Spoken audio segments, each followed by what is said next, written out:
Script విషయంలో ఎవరిది కూడా ఇది మార్చు, ఇది చేసేయి అనేటువంటి ఒక ప్రెషర్స్ ఇంతవరకు నేను ఫేస్ చేయలేదు. నాకు అనిపిస్తే నేను మార్చుకుంటాను. స్క్రిప్టే కాంప్లికేటెడ్ అయిపోయి అసలు స్క్రిప్టే తీసేద్దాం.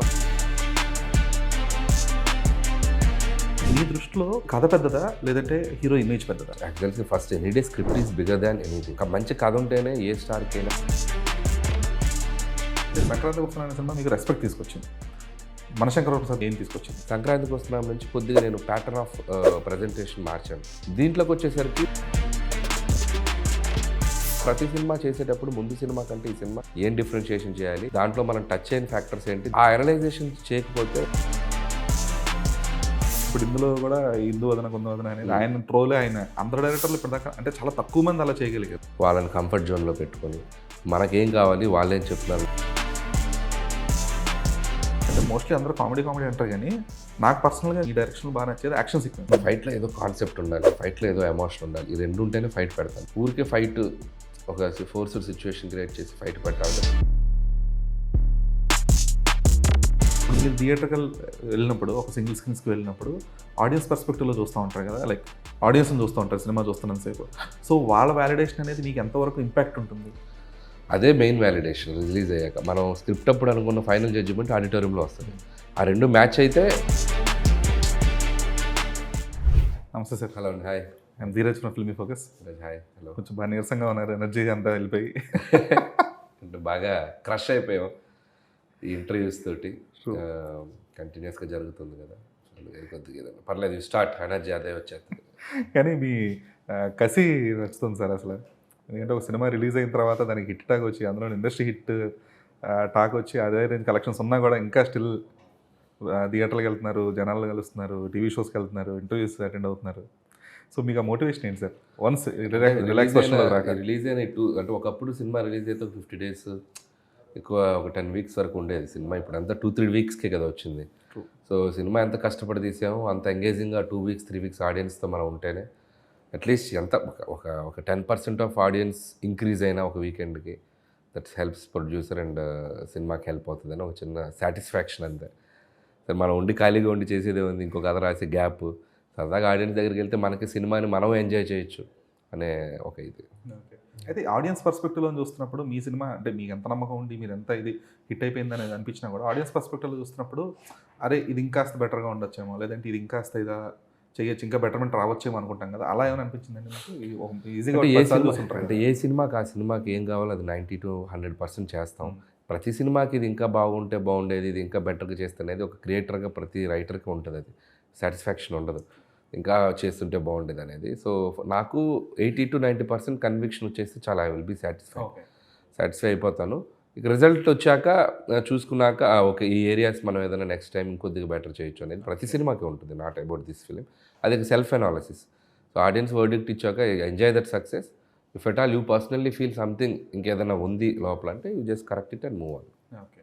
సో మీకున్న ఈ 9 సినిమాల ఎక్స్పీరియన్స్తో, అంటే మీరు కళ్యాణంతో చేసినప్పటి నుంచి చిరంజీవి గారితో చేసేదాకా ఇప్పుడు కూడా మీరు ఆ హీరో తాలూకా ఇమేజ్ని కొంచెం ట్వీక్ చేయడానికి ట్రై చేశారు. దాన్ని కంప్లీట్గా యూటిలైజ్ చేసుకోకుండా, అంటే అది ఏదైతే ఫ్రీ ఫ్లో ఉందో దాన్ని కాకుండా దాన్ని కొంచెం ట్వీక్ చేయడానికి ట్రై చేశారు. సో మీ దృష్టిలో స్టోరీ కథ పెద్దదా, లేదంటే హీరో ఇమేజ్ పెద్దదా? అంటే hero image helps that story. యాక్చువల్గా first any day script is bigger than anything. ఒక మంచి కథ ఉంటేనే ఏ స్టార్కైనా ఏ ఇమేజ్ అయినా దాన్ని నెక్స్ట్ లెవెల్కి తీసుకెళ్తుంది. అసలు కథే కరెక్ట్గా లేకపోతే ఆ స్టార్ ఇమేజ్ కొంతవరకు తీసుకెళ్ళి ఆ సినిమాని ఆపుతుంది, అంతవరకు హెల్ప్ చేయగలుగుతుంది. బట్ సినిమా పెద్ద సక్సెస్ అవ్వాలంటే first story is important. So ఆ స్క్రిప్టే మనల్ని తీసుకెళ్తుంది. సో ఆ స్క్రిప్ట్లో ఆ హీరో ఇమేజ్కి ఏం కావాలి, ఏం చేయాలి అనేది మనం నెక్స్ట్ జరిగే వ్యవహారం. So basically script is bigger than anything. Okay, good.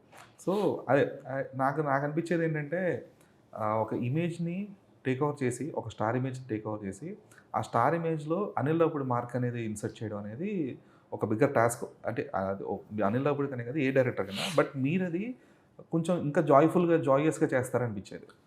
So మీరు మీ ఇంటేక్ ఏముంటుందండి? అంటే నాకు ప్రతి స్క్రిప్ట్లో కూడా టచ్ అనేది ఉంటుంది. ప్రతి డైరెక్టర్కి ఒక టచ్ ఉంటుంది, not about image and all. ఏ స్టార్తో ఏ డైరెక్టర్ చేసినా మీకు విడివిడిగా చూస్తే ప్రతి డైరెక్టర్ ప్రాస్పెక్టివ్ ఇంకోలా చూపిస్తారు ఆ స్టార్ని. ఏ హీరోతో డైరెక్టర్ తీసే సినిమా ఒకలా ఉండదు. సో డైరెక్టర్ టచ్చే ఆ సినిమాని డిజైనింగ్లో ఉపయోగపడుద్ది. సో నేను ఎప్పుడు చేసినా కూడా క్యారెక్టర్ చాలా లైట్ హార్టెడ్గా మూవ్ అవుతుంటుంది. ఎక్కువ సినిమా కథా బరువు ఎక్కువ వేసుకోడు. సో జాయ్ఫుల్గా ఉంటుంది. అంటే ఆ ప్రతి మనిషి డైరెక్టర్ యొక్క నేచర్ రిఫ్లెక్ట్ అవుద్ది ఆ క్యారెక్టర్లో. పర్సనల్ లైఫ్లో ఉండే ఆ జాయ్ఫుల్ నేను ఎలా ఫీల్ అవుతానో క్యారెక్టర్ చుట్టూ కూడా అలాగే ఎనర్జీ అలా ఉంచడానికి ట్రై చేస్తాను. సో మేబీ ఆ టచ్ అనేది ప్రతి హీరోకి ప్రతి సినిమాలో నేను ఇస్తూనే వచ్చాను. So that shows some difference అని నాకు అనిపిస్తుంది. సో ఎప్పుడైతే చిరంజీవి గారిని మనం ఒక లైవ్లీ ఇమేజ్లోకి తీసుకొచ్చేసామో అండ్ టోటల్ గేమే మారిపోయింది. సో అదే ఆ టచ్చే నేను ఇవ్వగలిగింది. అది మీ మార్క్. అంతే అనుకోవచ్చేమో. బట్ టెక్నికల్‌గా టర్మ్స్ నాకు పెద్ద ఇది లేదు కానీ బట్ ఏదో మన స్టైల్ ఆఫ్ టచ్ ఏదో ఉంటుంది కదా! మనం రాసే విధానమో, మనం మాట్లాడే విధానమో, మనం రైటింగ్ స్టైలో ఏదో ఒకటి ఆ హీరో మీద పడ్డప్పుడు అది ఫ్రెష్ అయిపోతది. ఆ హీరోకి తగ్గట్టు రాస్తే అది అద్భుతం అయిపోతది. సో 2 జరిగినాయి దీంట్లో. అయితే 'సంక్రాంతికి వస్తున్నాను' అనే సినిమా మీకు రెస్పెక్ట్ తీసుకొచ్చింది. మనశంకర ప్రసాద్ ఏం తీసుకొచ్చింది మీకు? రెస్పెక్ట్ అనేది ప్రతి సక్సెస్ ఒక రెస్పెక్ట్ లాగే ఫీల్ అవుతాను నేను. అండ్ ఒక సినిమా పెద్దది, ఒక సినిమా చిన్నదని నేను అనుకోను.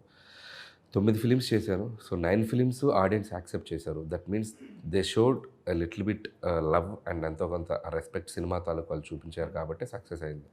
So respect is always there for every film. So but cinema to cinema మనం ఏం తీసుకెళ్తున్నాం, మన టేకింగ్ ఫ్యాక్టర్ ఏంటనేది పర్సనల్గా ఉంటే అది చెప్పొచ్చు. సంక్రాంతికి వస్తున్నానికి అప్పటి వరకు నేను ఎంటర్టైన్మెంట్ ఫిలిమ్స్ డీల్ చేసిన విధానం వేరు. సంక్రాంతికి వస్తున్నాం నుంచి కొద్దిగా నేను ప్యాటర్న్ ఆఫ్ ప్రజెంటేషన్ మార్చాను. సో కొద్దిగా డార్క్ హ్యూమర్ కనెక్ట్ చేసాం, కొద్దిగా లైవ్లీగా, సటల్గా ఏదో ఒక డిఫరెన్షియేషన్ తీసుకొచ్చింది దాంట్లో. అందుకే అది ఒక టైప్ ఆఫ్ ఫిల్మ్ అయింది. దీంట్లోకి వచ్చేసరికి ఫన్ ఒకటే క్రైటీరియాగా పెట్టుకొని చేయలేదు. సో కథలో కొద్దిగా డెప్త్ తీసుకున్నాం అండ్ క్యారెక్టర్స్ చుట్టూ కొద్దిగా ఎమోషనల్ లేయర్స్ బిల్డ్ చేసాం. సో ఇవి కూడా బాగా వర్కౌట్ అయ్యాయి సినిమాలో. Not only fun is major ఫ్యాక్టర్గా ఉన్న రిమైనింగ్ ఫ్యాక్టర్స్ కూడా ఎక్కువగా ప్లే అవ్వటం జరిగింది. సో ఆ కేర్ దీంట్లో తీసుకున్నాను నేను. What is the difference between Sankranti కోసం ఏదంటే కొద్దిగా ఎమోషనల్ ఫ్యాక్టర్స్, కొద్దిగా స్టోరీ డెప్త్, డ్రామా ఇంకొద్దిగా ఎన్హాన్స్డ్గా దీంట్లో చేయగలిగాను. సంక్రాంతి కోసం నాకు ఆ స్కోప్ లేదు. That is complete fun ride, జాయ్ఫుల్గా వెళ్ళిపోతుంది. ఒక ఎమోషనల్ టచ్ క్లైమాక్స్లో వస్తుంది. హీరోకి సెంటర్ పాయింట్ అవ్వదు, బయట కథ. దీంట్లో హీరో కథే సెంటర్ పాయింట్ చేస్తాం. సో అలా ప్రతి సినిమా చేసేటప్పుడు ముందు సినిమా కంటే ఈ సినిమా ఏం డిఫరెన్షియేషన్ చేయాలి, దాంట్లో మనం టచ్ అయిన ఫ్యాక్టర్స్ ఏంటి, దీంట్లో ఏది ఎక్కువ బేస్ అయ్యి చేయొచ్చు, ఇలా అనలైజ్ చేస్తూనే చేస్తాం. సో ఆ అనలైజేషన్ చేయకపోతే మనం ప్రతి ఫిల్ము ఒకేలాగా ఉండిపోద్ది. ముందు సినిమాలాగే ఈ సినిమా ఉండిపోద్ది. సో ఆ కేర్ తీసుకుంటాను కాబట్టి ఆ డిఫరెన్షియేషన్ ఎంతో కొంత చూపించగలుగుతున్నాను. సరే, అయితే ఇప్పటిదాకా మీరు చేసిన సినిమాల్లో మీకు ఎప్పుడు కూడా ఏజ్ అప్రోప్రియేట్ రొమాన్స్ అనేది ఇబ్బంది పడలేదు. ఎందుకంటే కళ్యాణం గారితో కానీ, లేదంటే మహేష్ బాబు గారితో కానీ, వీళ్ళందరితో కూడా, ఈవెన్ బాలకృష్ణ గారు కూడా అక్కడ కూడా ఆ ఏజ్ అప్రోప్రియేట్ ఆయన తెల్లగడ్డం కానీ, లేదంటే కాజల్ని కొంచెం ఆయన ఇమీడియట్గా ఫస్ట్ అన్న కూడా ఆంటీ అనడం ఇలాంటివి కొంచెం ఆ హ్యూమర్లోనే వెళ్ళిపోయింది. ఇక్కడికి వచ్చేటప్పటికి చిరంజీవి గారు, నయనతార గారు వీళ్ళిద్దరి మధ్య ఒక రొమాన్స్ని క్రియేట్ చేయడం కానీ, లేదంటే తర్వాత అంటే వాళ్ళు ఆ పెళ్లి సీక్వెన్స్లో అంతా ఆ ఏజ్ అప్రోప్రియేట్గా దానికి తగ్గట్టుగా అది అట్ ద సేమ్ టైం దాన్ని తక్కువ చులకనగా ఎవరో చూడకూడదు, అట్ ద సేమ్ టైం అది మరీ ఓవర్ ద బోర్డ్ కూడా వెళ్ళకూడదు. సో మీరు ఆ బ్యాలెన్స్ని అలా మెయింటైన్ అంటే చేయాలి. లవ్ ఈజ్ లైక్ అదొక లవ్ అనేది ఇట్స్ ఒక్కొక్క టైంలో ఒక్కొక్కలా ఎక్స్ప్రెస్ చేస్తారు. ఒక 16-17 ఇయర్స్ వాళ్ళ ఎక్స్ప్రెషన్ ఒకలా ఉంటుంది, 30+ వాళ్ళది ఒకలా ఉంటుంది, ఒక 40+ వాళ్ళది ఒకలా ఉంటుంది. ఆ మెచ్యూరిటీ అనేది తెలుస్తుంది ప్రజెంటేషన్లో. వైల్ రైటింగ్ మనం ఆ మెచ్యూరిటీతో డిజైన్ చేయగలిగితే సీన్స్ ఆటోమేటిక్గా కొద్దిగా లెవెల్ మెయింటైన్ అవుతుంది. So down the line Ram మనం. సో అది ఆ కేర్ నేను వెంకటేష్ గారితో చేసినప్పుడు, బాలయ్యబాబు గారితో చేసినప్పుడు అండ్ ఈవెన్ చిరంజీవి గారితో చేసినప్పుడు కూడా తీసుకున్నాను. సో అందుకే ఎక్కడా కూడా ఎబ్బెట్టుగా కానీ అరే ఇదేంటి అనే ఫీలింగ్ ఎక్కడ రాదు సినిమాలో. ఇంకా ఇన్ఫ్యాక్ట్ బాగా ఎంజాయ్ చేస్తారు. అసలు నేను అనుకున్న దానికంటే కూడా బెటర్ అప్లాజ్ వస్తుంది. సో దట్ మీన్స్ ఎక్కడో ఆ రైటింగ్ కానీ, ఆ ప్రజెంటేషన్ కానీ ఆడియన్స్ ఆర్ లైకింగ్ ఇట్ అనేది అనిపించింది. లేదు, అది మీరు ఇంకా స్పెసిఫిక్గా చెప్తారు. ఇప్పుడు సంక్రాంతికి వస్తున్నాడు మీనాక్షి క్యారెక్టర్ ఉన్నప్పటికీ కూడా ఆ ఏజ్ డిఫరెన్స్ ఉంది కాబట్టి సీనియర్ జూనియర్ అనేది మెన్షన్ చేస్తారు. సో దానివల్ల ఎవరు పాయింట్ అవుట్ చేయడానికి లేదు. ఇది కూడా ఇప్పుడు రఘుబాబు గారు వయసు ముదిరిపోతుంది నీకు చేయాలి అని ఒక మాట అంటే ఆడియన్స్ని మనం మెంటల్గా ప్రిపేర్ చేయటం. సో దట్స్ ఆ కేర్ తీసుకుంటాం. బట్ ఒక హీరో ఇమేజ్ని దృష్టిలో పెట్టుకున్నప్పుడు ఆ ఏజ్ అప్రోప్రియేట్ రొమాన్స్ రాయడం అనేది ఎంత కష్టం సార్? అది మనం కన్విక్షన్ ఉంటే ఈజీ అనిపిస్తుంది నాకు. అది ఎక్కువ లాజిక్కి వెళ్ళి ఎక్కువ డీటెయిల్ అనాలిసిస్ చేస్తే మనకి అనిపిస్తుంది కానీ so just go with the conviction. ఇది ఇలా చేస్తే వర్కౌట్ అవుతుందనే నమ్మకం అండ్ హ్యాపీగా బిలీవ్ చేసి తీసేయాలి. సో నేను అలాగే తీసేసాను. ఇది ఏమన్నా అవుద్దా అని భయపడితే మనం దాన్ని ఎంజాయ్ చేస్తే తీయలేం. మనం తప్పు జరగదు, చాలా డీసెంట్గా ఉంటుంది, ఇన్ఫ్యాక్ట్ చాలా కొత్తగా ఉంటుంది అని బిలీవ్ చేసి తీయగలిగితే వర్కౌట్ అయిపోయింది. అండ్ మీకు ఆ హీరోస్తో ఉన్న ఒక ఫ్రెండ్షిప్ వల్ల, లేదంటే వాళ్ళు మీ మీద కంప్లీట్గా ఒక నమ్మకం పెట్టేయడం వలన, ఇప్పుడు మీ పటాస్ సినిమాలో కూడా డైరెక్ట్ సాయి కుమార్ గారిని ఇమిటేట్ చేస్తారు శ్రీనివాస్ గారు. డైరెక్ట్ ఆయన ముందుకు వెళ్ళి అగ్ని అనేది ఒకటి ఉంటుంది. ఇప్పుడు ఇందులో కూడా ఇందు వదన కుందు వదన అనేది ఆయన ట్రోలే ఆయన. సో అది అన్నిసార్లు పాసిబుల్ అవ్వదు. అందరు డైరెక్టర్లు ఇప్పటిదాకా అంటే చాలా తక్కువ మంది అలా చేయగలిగారు. సో మీకున్న బాండింగ్ ఏంటి? వాళ్ళు దాన్ని కొంచెం అదేదో సీరియస్గా తీసుకోకుండా లేదు ఇది కంప్లీట్గా ఫన్గానే ఎంజాయ్ చేద్దాం అనే ఒక స్ట్రీమ్ లైన్లోకి ఎలా తీసుకురాగలుగుతారు? అది బిగినింగ్ నుంచి సినిమా స్టార్ట్ అయిన దగ్గర నుంచి మీరు అన్న దాంట్లోనే ఆన్సర్ ఉంది. సో ఆ ఫ్రెండ్లీ స్పేస్లో వాళ్ళని కంఫర్ట్ జోన్లో పెట్టుకొని మనకేం కావాలి వాళ్ళేం చెప్తున్నారు అనేది ఒక కమ్యూనికేషన్ కరెక్ట్గా మెయింటైన్ చేయగలిగితే పనులన్నీ ఈజీగానే అయిపోతాయి. సో నేను చిరంజీవి గారితో నాకు ఆ ర్యాపో కానీ ఆయనతో ఉన్న కంఫర్ట్ లెవెల్ కానీ డే బై డే బిల్డ్ అవుతూ వెళ్ళింది. సో ఆయన కూడా డైరెక్టర్ కనుక కరెక్ట్గా బిలీవ్ చేస్తాడని అనిపిస్తే ఈ won't ask many questions. So అందుట్లో నన్ను చూశారు కదా, వర్కింగ్ స్టైల్ చూశారు. సంథింగ్ హీస్ బిలీవింగ్, ఏదో బిలీవ్ చేస్తుంది, కింద ఒక టైమింగ్ ఉంది అనేది ఆయన నమ్మారు కాబట్టి నాకు కొద్దిగా స్మూత్ అయింది. సో ఆ హీరో కోఆపరేషన్ లేకపోతే అవ్వదు. సో అదే ఆ ఎన్విరాన్మెంట్ అట్మాస్ఫియర్ మొత్తం మన కంట్రోల్లో ఉంచుతూ వాళ్ళు మనం ఆ కంఫర్ట్ జోన్లో ఉండగలిగితే ఎనీథింగ్ కెన్ పాసిబుల్. ఎందుకంటే బిగ్గర్ స్టార్ సెల్ఫ్ స్టోరీ అనేది ఫస్ట్ టైం చూడడం. అవును. అంతకుముందు దిల్ సినిమాలో ఉంటుంది, వేణుమాధవ్ వెళ్ళి ప్రకాష్ ఆయన్నే ఇంప్రెట్ చేస్తాడు. ఆ తర్వాత మళ్ళీ పటాస్లో చూసి మళ్ళీ ఇప్పుడు ఇందులోనే కరెక్ట్. అది కొద్దిగా రిస్కీ ప్రాసెస్సే, బట్ మనం చేయించుకునే విధానంలో జరిగిపోతుంది. సార్ అయితే మీరు చూస్ చేసుకునే పాయింట్స్ ఎలా ఉంటాయి? అంటే ఇప్పుడు చిరంజీవి గారు చిరు లీక్స్ అనేది అలాగే ఫేమస్, లేదంటే ఇలా ఇందు వదన కుందు అది సర్లే నీకు ఈవెంట్లో అయింది కాబట్టి కొంచెం ఇంకా బాగా మీకు రిలేటబుల్గా అయింది. సో ఈ పాయింట్ అయితే ఇది ఫ్యాన్స్ ఎంజాయ్ చేస్తారు, హీరో కూడా ఎంజాయ్ చేస్తారు. ఈ పాయింట్ అయితే లేదు, ఇది ఎక్కడన్నా కొంచెం మళ్ళీ అనవసరంగా వేరే దానికి ట్రోల్స్కి మనమే స్కోప్ ఇచ్చినట్టు అవుద్ది. ఈ ఫిల్టరింగ్ ఎక్కడ జరుగుతుంది రైటింగ్ ప్రాసెస్లో? నేను చాలా కీన్గా ఉంటాను, ఎందుకంటే I'm very active in social media. So ఏం మాట్లాడితే ఎట్లా వెళ్తుంది అనేది కొద్దిగా మనం, ఎందుకంటే అవుట్ ఆఫ్ మనకు తెలియదు మనం మాట్లాడేటప్పుడు ఒక్కొక్కసారి మనమే స్కిప్ అయిపోతుంటాం. సో ఆ అవేర్నెస్, బ్యాలెన్స్ ఉండాలి. సో ఎవరికైనా ఒక్కొక్కసారి మిస్ అవుతూ వెళ్తాం, తప్పుతూ వెళ్తుంటాం. సో అది కరెక్ట్గా మనం చూసుకుండగలిగితే ఆ తప్పులు జరగవు అనుకుంటాను. నేను కూడా ఎప్పుడు టార్గెటెడ్ రైటింగ్, టార్గెటెడ్ కంటెంట్స్ నేను సినిమాలు ఎప్పుడు పెట్టను. మోస్ట్ బ్యాలెన్సింగ్గానే ఉంటాయి కాబట్టి నాకు ఆ ప్రాబ్లం రాదు. ఓకే. అండ్ జియోగ్రఫికల్ వైజ్ తీసుకుంటే అంటే ఇప్పుడు మీరు ఫస్ట్ నుంచి తీసిన పటాస్ సినిమా దగ్గర నుంచి ఇవన్నీ కూడా ఎప్పుడు కూడా ఒక స్పెసిఫిక్గా రీజియన్ రిలేటెడ్ ఎప్పుడు మీరు వెళ్ళలేదు, అంటే ఒక యాస పరంగా కానీ లేదంటే ఇంకొకటి కానీ. ఇప్పుడు ఈవెన్ సంక్రాంతి ఉత్సవంలో కూడా గోదావరి యాస ఓన్లీ ఒక స్పెసిఫిక్ ఐశ్వర్య రాజేష్ వాళ్ళ ఫ్యామిలీకి మాత్రమే ఉంటుంది. సో మీకున్న strength, one of the biggest strength comedians నుంచి లేదంటే ఆ యాసల తాలూకా నుంచి తీసుకోవడమే. సో ఒక హీరోగా యాసన లేదంటే ఒక జియోగ్రఫీగా ఆపాదించే విధమైన రైటింగ్ అని ఎందుకు చూస్ చేసుకోలేదు ఇప్పటిదాకా? అంటే మనకి భగవంత్ కేసరి చేశాను. భగవంత్ కేసరిలో బాలకృష్ణ గారు కంప్లీట్ తెలంగాణ డైలెక్ట్లోనే కంప్లీట్గా మాట్లాడారు. సో అక్కడ వర్కౌట్ అయిపోయింది.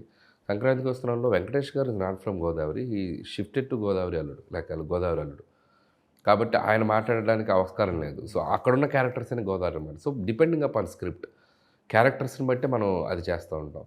కాబట్టి అలా ఉన్నప్పుడు కంప్లీట్గా సినిమా అంతా మాట్లాడిస్తాం. ఇప్పుడు F2లో వరుణ్ అంతా తెలంగాణ డైలెక్టే, సో వెంకీది నార్మల్గా ఉంటుంది. సో అట్లా ప్రతి చోట ఛాన్స్ ఉన్న చోట ఐ ట్రైట్. కాబట్టి అంటే ఈ జియోగ్రఫికల్ థింగ్ అనేది అంటే దాన్ని న్యూట్రల్గా ఉంచడం అనేది అన్ని సెట్ ఆఫ్ ఆడియన్స్కి చూడాలి అనే ఒక థాట్ ప్రాసెస్సా, లేదంటే క్యారెక్టరిస్టిక్ అంటే బ్యాక్ డ్రాప్స్ మారుతున్నప్పుడు మనం కొద్దిగా ఫ్రెష్గా కనపడుతుంటాం ఆడియన్స్కి. లేకపోతే ఒకే టైప్ ఆఫ్ డైలెక్ట్ తోటి ఒకే type of city oriented film తీసామనుకోండి, అసలు స్క్రిప్ట్ మూవ్ అవ్వదు కదా. సో గోదావరికి వెళ్ళడం వల్ల అక్కడ ఏదో కొత్త పాత్రలో కొత్త కథ వస్తుంది, ఇంకో చోటుకి వెళ్తే ఇంకో రకంగా జనరేట్ అవుతుంది. సో ఆ సెట్ ఆఫ్ ఆడియన్స్ అంటే ఆ క్యారెక్టర్స్ ప్లేకి ఆ కథను ముందుకు తీసుకెళ్ళడానికి మనం రకరకాల బ్యాక్ డ్రాప్స్లో చేస్తే that will helps to the script అనమాట. అండ్ ఈ సినిమా గురించి అందరూ ముఖ్యంగా మాట్లాడుకుంటుంది స్టైలింగ్ గురించి. ఇప్పుడు చిరంజీవి గారికి అంటే సుష్మిత గారితో పాటుగా అశ్విన్ కూడా దానికి వర్క్ చేస్తున్నారు.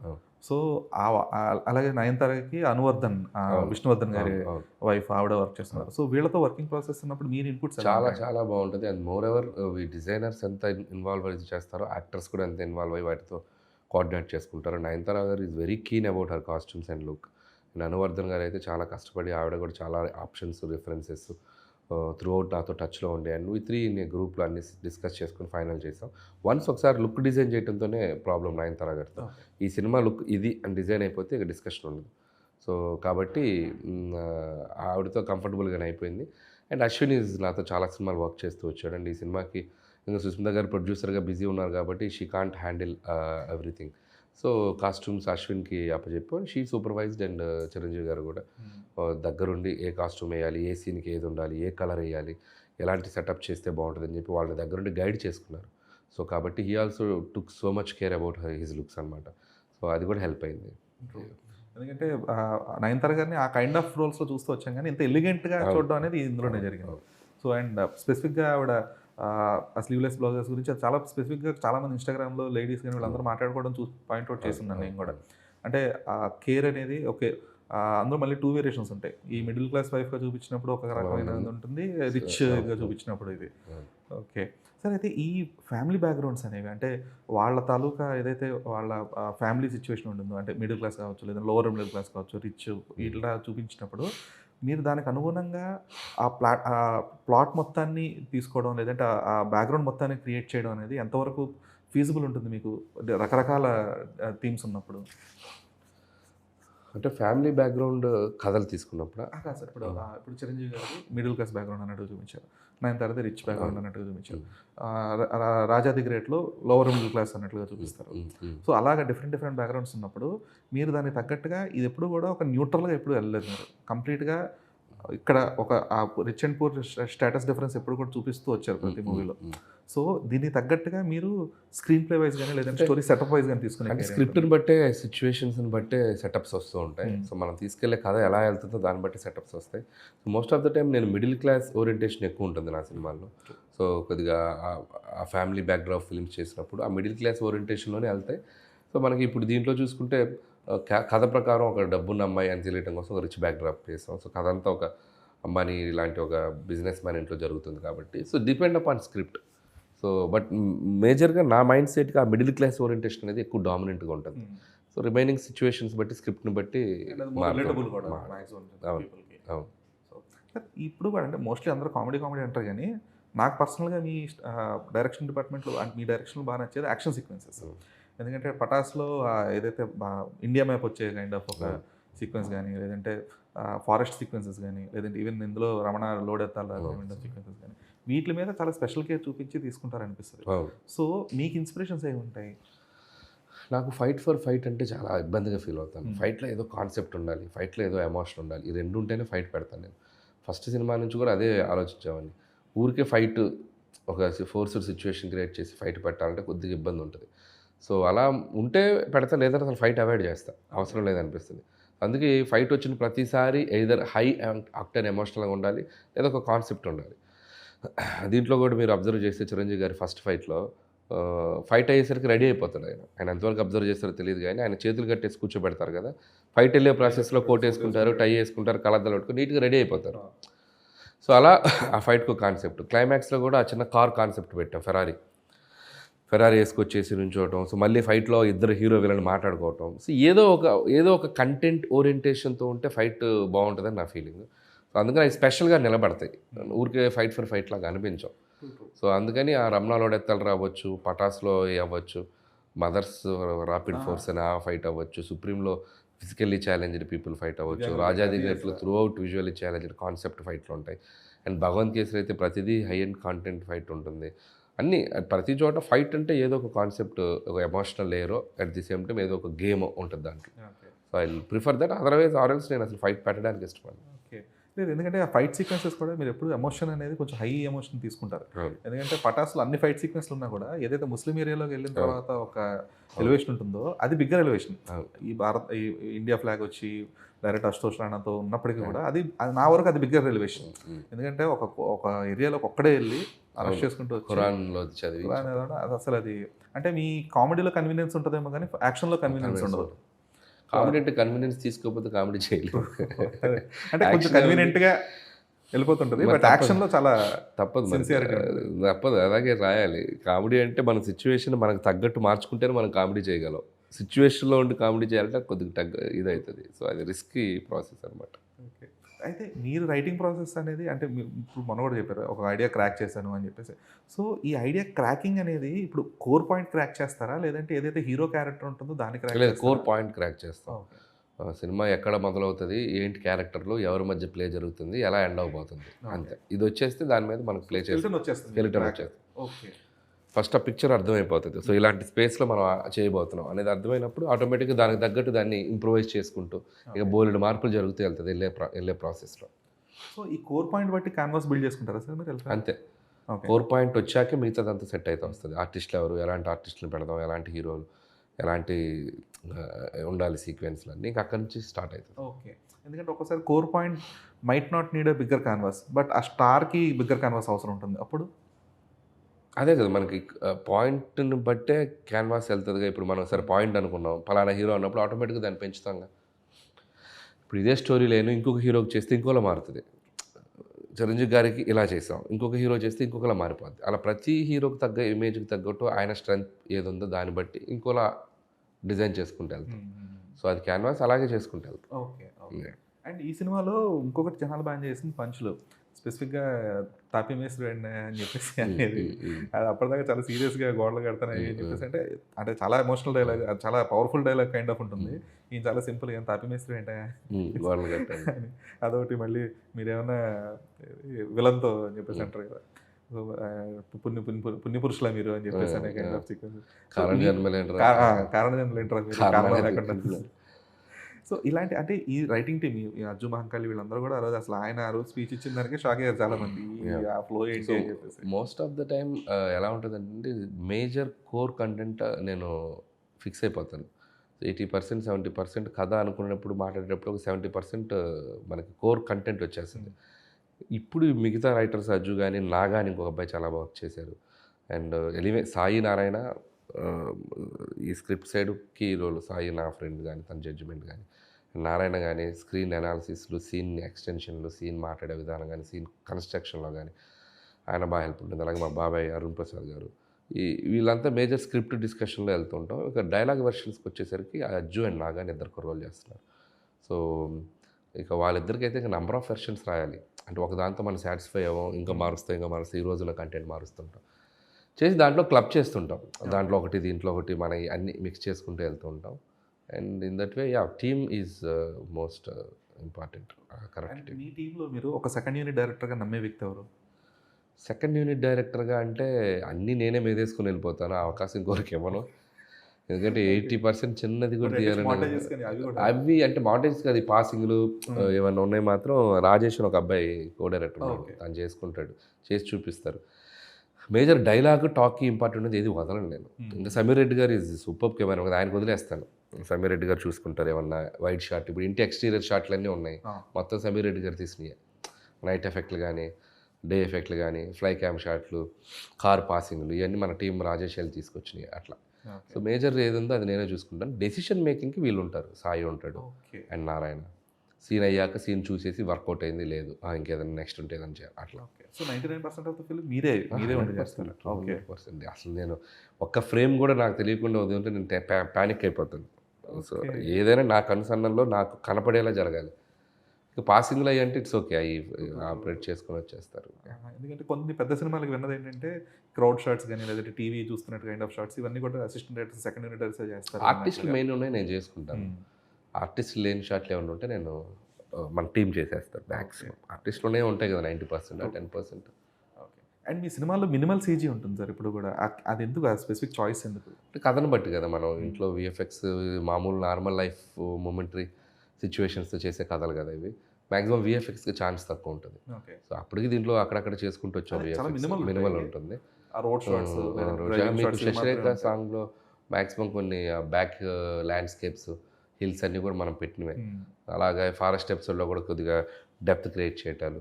సో అక్కడక్కడ మ్యాక్సిమం ఉన్నాయి, నాట్ అంటే అసలు లేవని చెప్పలే కానీ మీకు తెలిసి ఉండకపోవచ్చు ఫ్లోలో. మినిమల్ అంతే అది చేసుకుంటాం. అదే ఎందుకంటే కొంచెం హెవీ విఎఫ్ఎక్స్ అంటే ఇప్పుడు ఇది ఏ అందుబాటులోకి వచ్చింది, గ్రాఫిక్స్ కూడా కొంచెం విసులుబాటు కుదిరింది. ఎక్కువ యాక్టర్స్ని లేదంటే ఎక్కువ టైం స్పేస్ తీసుకోకుండా అది, but still you prefer direct shooting it. So అది అంటే ఒక రకంగా ప్లస్ పాయింట్. ఎందుకంటే మళ్ళీ మీరు సీజీ మీద ఎక్కువ కూర్చోవాల్సిన అవసరం ఉండదు. అట్ ద సేమ్ టైం కొంచెం అంటే మీరు మనం చెప్పన్నారు కదా ఒక 3 days ఎక్కువ పడింది లేదంటే 4 days ఎక్కువ షూట్ పడింది, అది కొంచెం తగ్గేదేమో కదా అలాగా. అదేం బాగుందండి, అది ప్రాక్టికల్తో అటు ఇటు అవుతూ ఉంటుంది మనకి.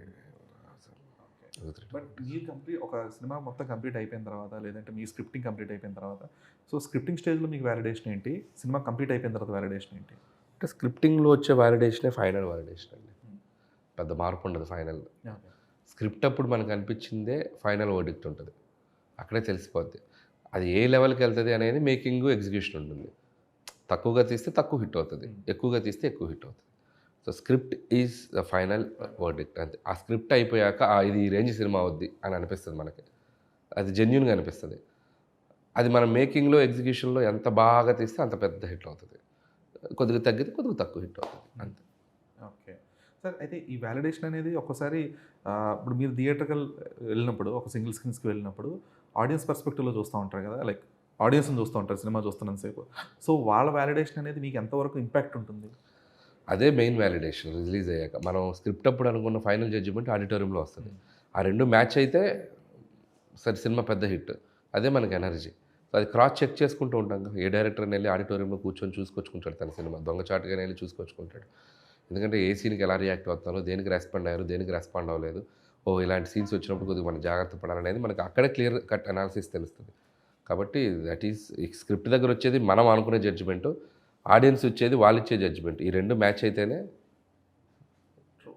అండ్ మీకు ఇనీషియల్ స్టేజ్లో ఉండే కైండ్ ఆఫ్ వ్యాలిడేషన్కి ఇప్పుడుండే వ్యాలిడేషన్ డిఫరెన్స్ వస్తుంది కదా సార్.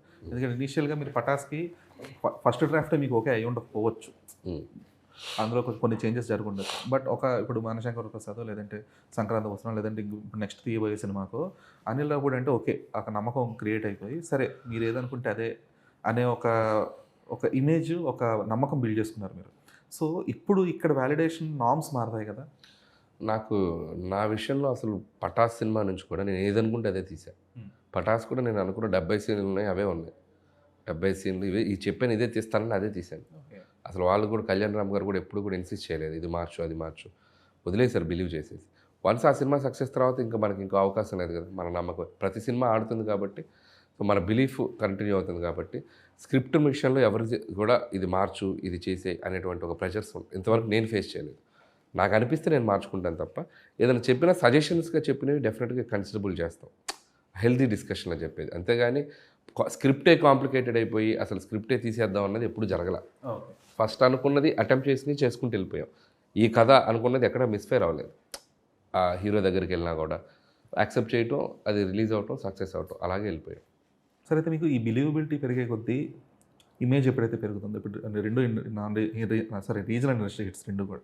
సో దీన్ని బట్టి అంటే మీరు చెప్పారు మొన్న నేను ఒకేసారి 2 భాషల్లో తీయను ఎందుకంటే రీజనల్ బట్టి కామెడీ అనేది మారిపోతూ ఉంటుంది, at the same time remake కూడా చేయను అని చెప్పారు. బట్ సినిమా తాలూకా స్పాన్ ఏదైతే ఉందో బడ్జెట్ స్పాన్ అయితే పెంచే అవకాశం మీకు ఉంది ఇప్పుడు. సో దాన్ని ఎంతవరకు మీరు తీసుకోగలుగుతారు? అంటే మళ్ళీ అదే నేను అనేది, సినిమా బడ్జెట్ సినిమా స్క్రిప్ట్ని బట్టే ఉంటుంది. ఆ సినిమా స్క్రిప్ట్కి ఎంత పెట్టాలో అంత హై పెడతాం బడ్జెట్. సో ఆ కథను బట్టే బడ్జెట్స్ ఉంటాయి. అంతేగాని కావాలని తక్కువలో తీయాలని నేను ఎప్పుడు చేయను సార్. మీకు ఇంకా పెంచే అవకాశం ఉంది అది చేసే స్క్రిప్ట్ని బట్టే. ఇప్పుడు సర్లేరుకి మేకింగ్ ఒక కాస్ట్ అయింది, భగవంత్ కేసరి ఒకటి అయింది, సంక్రాంతికి ఒకటి అవుతుంది. సో ఆ కథను బట్టి ఇప్పుడు రేపు పొద్దున్న నేను మంచి భారీ యాక్షన్ ఫిలిం తీశాను అనుకో, ఆటోమేటిక్గా బర్రని పెరుగుద్ది budget. But depending upon script, ఆ స్క్రిప్ట్ సెలెక్షన్ బట్టి మన బడ్జెట్ ఉంటుంది. ఓకే, బట్ ఎక్స్పెక్ట్ చేయొచ్చా ఆ రేంజ్ స్పాన్ ఫిలిం నెక్స్ట్? నేను ఇంకా అంటే స్పాన్ ఫిలిం ఇది చేద్దాను కదా, ఆ మూమెంటరీ హై మనకి ఏ కథ ఇస్తుందో దానికి వెళ్ళిపోతాను నేను. దాంట్లో యాక్షన్ ఉంటే ఉండొచ్చు, బట్ ఒక ఐడియా ట్రిక్ అయింది, ఇది మూమెంటరీ హై మనకు వచ్చిందో అది పట్టుకుని వెళ్ళిపోతాం. యాజ్ ఆఫ్ నో ఆ థింకింగ్లో, ఆ థాట్ ప్రాసెస్లో ఉన్నాం. Let's see will producer friendly director అయ్యారు మీరు. So thank you so much sir, thanks for your time. Thank you. కొంచెం నీరసంగా ఉన్నా కూడా కొంచెం పర్లేదు లాక్కొచ్చారు. Thank you.